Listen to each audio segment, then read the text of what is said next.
Баршаңызға сәлем достар. Жаз мезгілінің символына айналған қарбыз өсімдігі жайлы пайдасын білдіңіз бе? Білмесеңіз, осы видеоны соңына дейін көріп, арнаға тіркеліп, лайк басып кетуді ұмытпаңыздар. Достарыңызбен бөлісе отырыңыздар.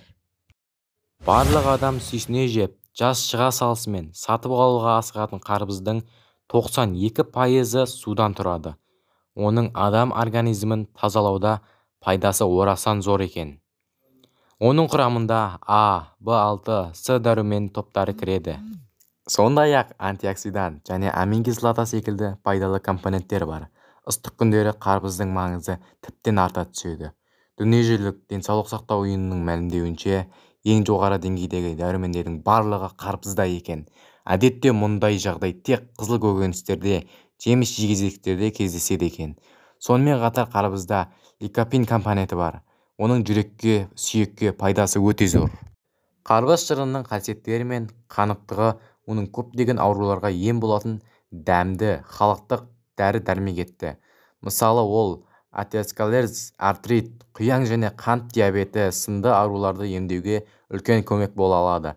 Қан қысымы жоғары адамдарға және цистит, простатит сынды аурулардан зардап шегетін адамдарға қарбыз шырынын жиі ішу ұсынылады. Қарбыздың отаны Африка, дәлірек айтқанда оңтүстік Африка саналады. Онда бүгінгі күнге дейін бұл өсімдіктің жабайы түрлері ұшырасады. Қарбыздар дәл осы мекеннің әлемнің түкпір-түкпірінде таралған. Ежелгі Египетте қарбыздар кең танылған, ал Еуропада 11 ғасырдан бері белгілі болса да, Ресейде 17 ғасырдың ортасына ғана өсіріле бастады. Өсімдіктің Қытайдағы мәртебесі өте жоғары. Батыс қарбызы деген атау бергендерді қарағанда, қытайлықтар оны еуропалықтардан әкелген. Оны бүгінге дейін қытайлықтар қыркүйек айында қарбыз мерекесін жоғары дәрежеде атап өтеді. Достар, бұл ақпарат пайдалы болса, арнаға дәл қазір тіркеліп, лайк басып, достарыңызбен бөлісе отырыңыздар. Тағы да көптеп пайдалы ақпараттар білгіңіз келсе, менің арнама дәл қазір тіркеліп қойыңыздар.